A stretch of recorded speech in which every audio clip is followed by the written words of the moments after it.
Lead story up on the Blaze is Limbaugh just ripping into the president in a rare TV interview. He says he is relishing in the opportunity to put into play what those in faculty lounges only dreamt about for years. And that's true. It's absolutely true. He also says that the media and those in Washington are doing everything they can to discredit those who identify with the Tea Party. And he specifically points out Ted Cruz as being a guy who has it going on, knows what's happening. And he says what people have to do is work within. Listen to this. This is from Rush Limbaugh. Work within the Republican Party to take it over. Now, yesterday I did a speech in San Diego that was sponsored by Al Jazeera. I never thought I would do that. I never thought there would ever be a moment in my life where I would say, my speech is sponsored by Al Jazeera. But it happened yesterday. And I never thought I would get on the air and hear and be able to say to you, Rush Limbaugh said, do everything you can to work within the Republican Party to take it over. He is, if I'm reading this right, he is saying that the Republican Party is a virus or is a host of a virus, and you have to go in as a Tea Party and go inside and destroy that virus. And the virus is progressivism.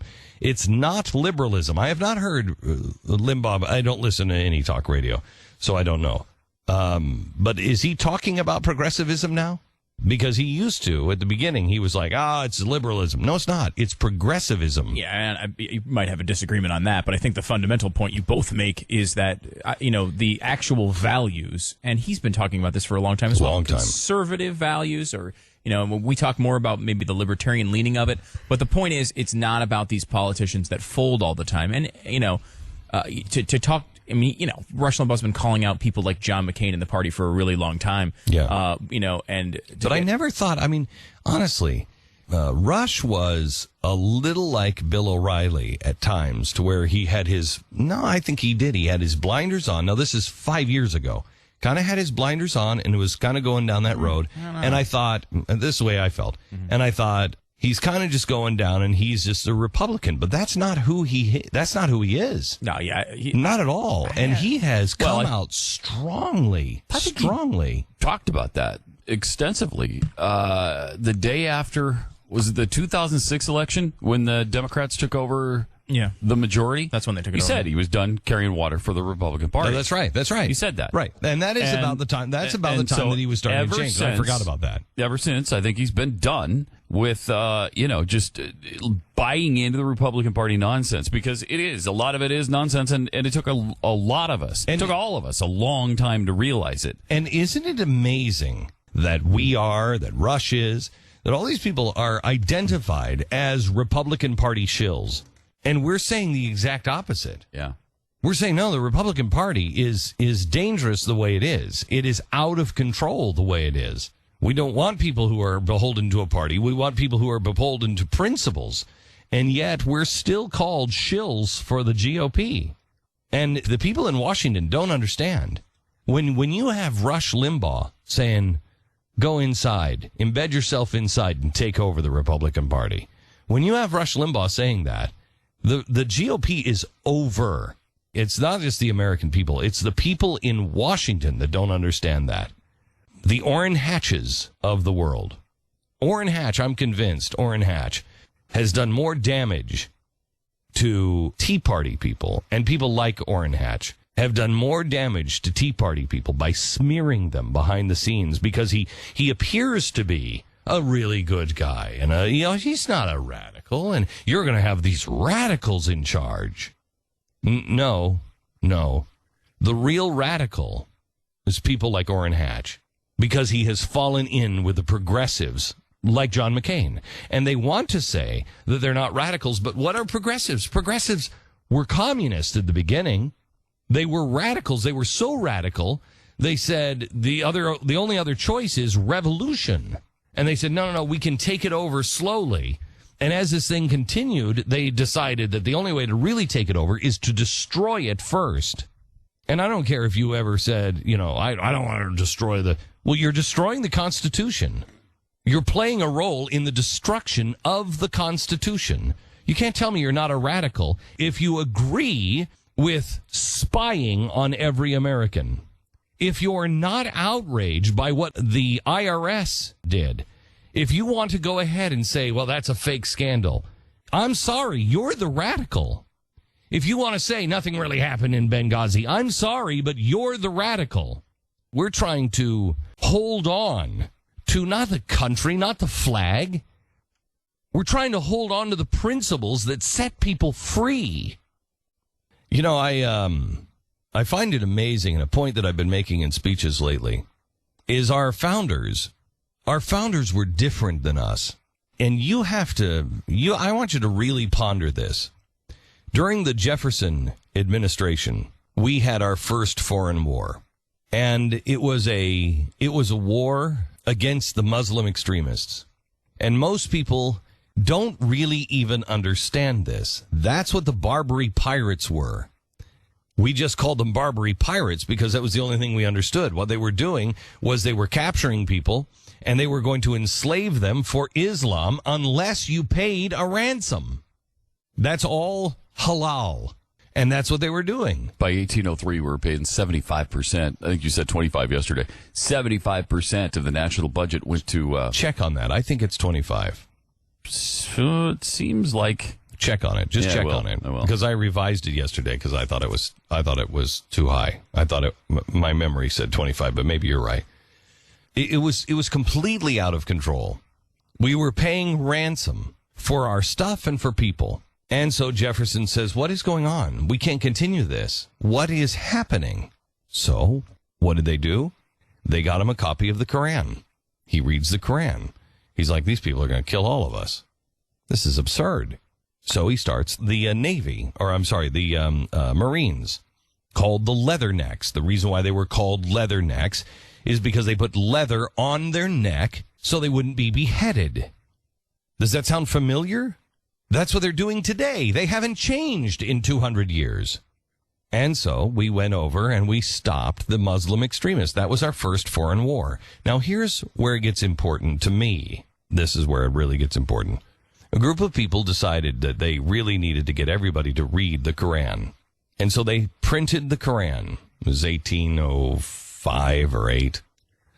It was wildly popular at the time. Why? Because those who supported the war on the Barbary pirates felt the American people needed to see who these people were.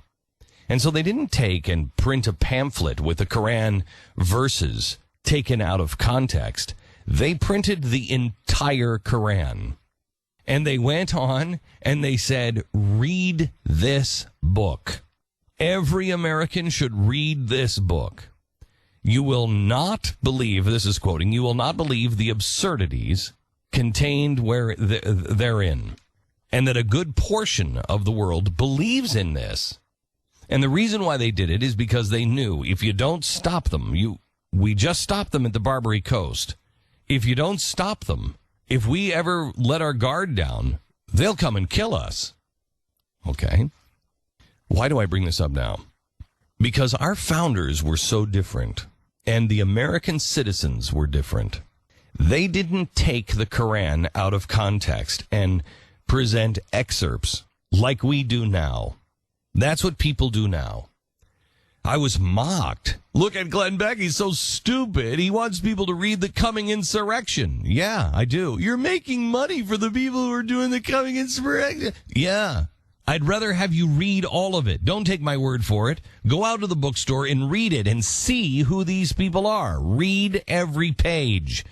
You want to know who our enemy is? Understand them. Read the Quran. Not somebody's version of it.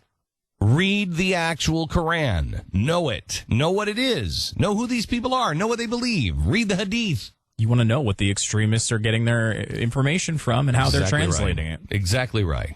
That's what you need to do. And in this society, what we do is we take half-truths and we accept them. I was in San Diego yesterday, and I'm driving by the courthouse. I'm driving by the city, the government headquarters, City Hall. And over City Hall, over the doorway, it says, and I'm paraphrasing here, it is incumbent on the citizens to be intelligent and informed for good governance. And I drove by and I read that in huge letters over City Hall, and I thought, has there been anybody in San Diego, anybody in the press that has taken a picture of that and said, that's our problem? That's our problem. That's why we have a mayor who is fondling women, who can't be trusted to actually be in the same room with a woman, who has jammed his tongue down the throats of women against their will because they're not intelligently informed. And how many of us are? How many of us can go very deep on any issue? How many of the people who stand against, they think, what we stand for, how many of them can even tell you what do you actually believe in?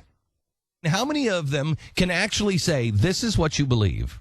And you say, wow, yes, okay, yes, you're right. Now let's argue that. We spend most of our time saying, no, that's not what I believe. That's not what I believe. That's not what we're saying. And why is that? Because of the media. And let me excoriate them here for a minute. No, let me excoriate us. We all know the media is bogus. We all know the media lies. We all know that media spins things. Look at what they're doing to the woman who is texting or sexting with Anthony Weiner. She's a dirtbag. We all know that. She's a dirtbag. Got it. Clear. She knew who she was doing it with. She knew he was married with a child. She knew it. Got it. We know who she is. Why was it New York Post? Why did the New York Post why do they feel it's necessary to call her in, do a photo shoot, and make her look horrible? Why do they feel it's necessary to take the worst shots of her from the beach? They're not giving you a news story. They're giving you opinion through their photographs. They are destroying this woman in every way they possibly can. Vengeance is mine, saith the Lord. We have people that are taking vengeance out on people. These are not enemies of yours. They're not enemies of mine. They're enemies of his. Your job is to be intelligent. Your job is to be informed. And unfortunately, you can't go to most of the mainstream media and become informed. How many of the mainstream media gave the story that we gave yesterday about Prince Alawid? Has anybody in this audience done their homework on who Prince Alawid even is? What is he involved with? Who has major investments with him? What boards is he on? Which banks went to him during the bailout and said, can you help us?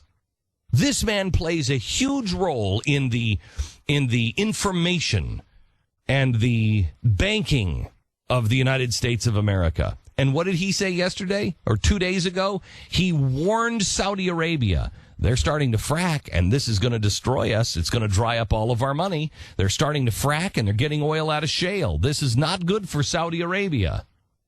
He's warning them.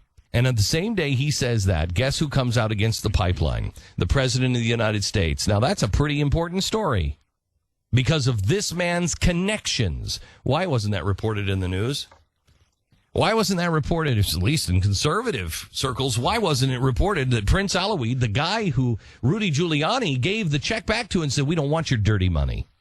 Why wasn't it reported yesterday? Do your homework, America. Be intelligent, be informed, and find out who's giving you the news. Find out when you can watch the news and decode it, the whole world changes. But it is up to you to do it. Because they're never going to report what Rush Limbaugh is actually saying. And what Rush Limbaugh is actually saying is there are forces out there within the GOP party. There are forces in the GOP world that want nothing more than to destroy anybody with an independent voice that stands for the Constitution and Tea Party. It's interesting. It's a fascinating story on Rush Limbaugh today.